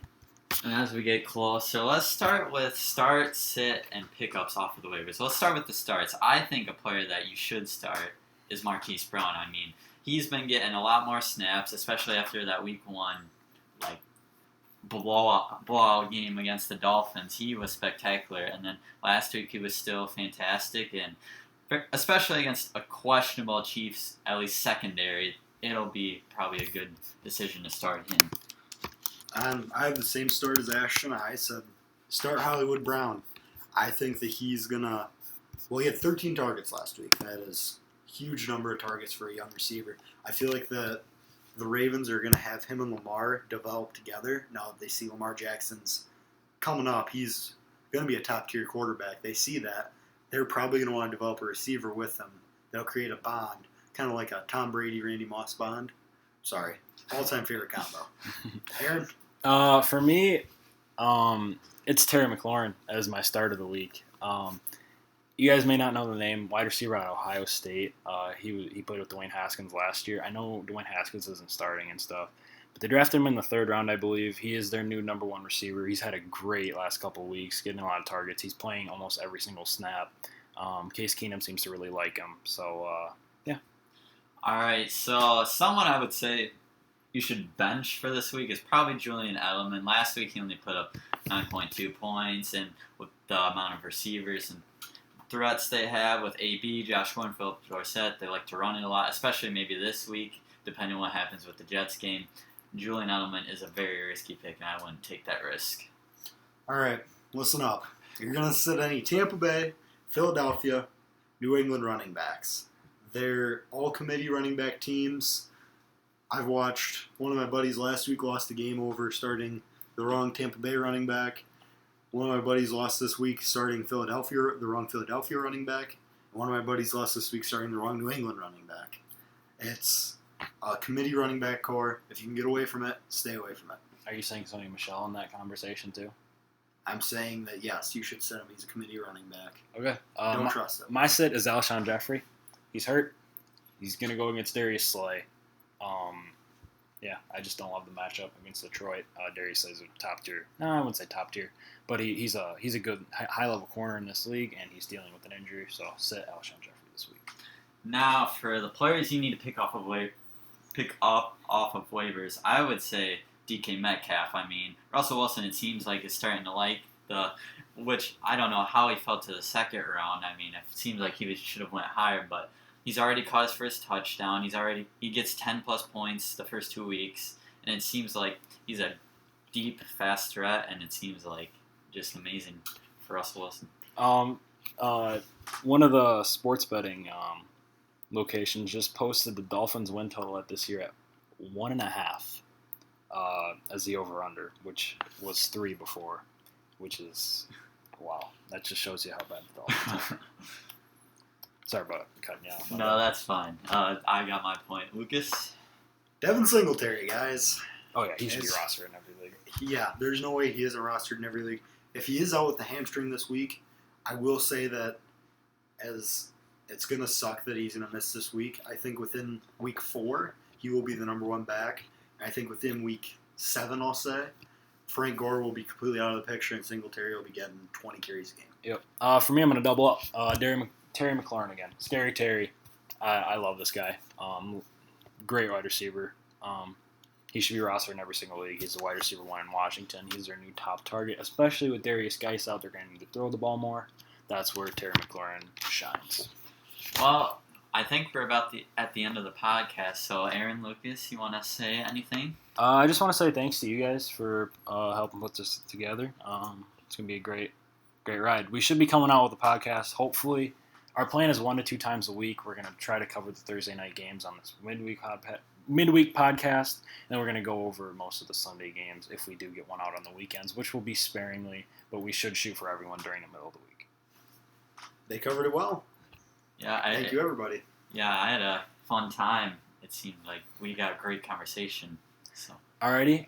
We're not sure where you can find this at yet. We're still putting everything together. It's obviously only episode 1, so we're sorry if it was rough around the edges, but we're trying to put everything together. We're trying to get the right equipment.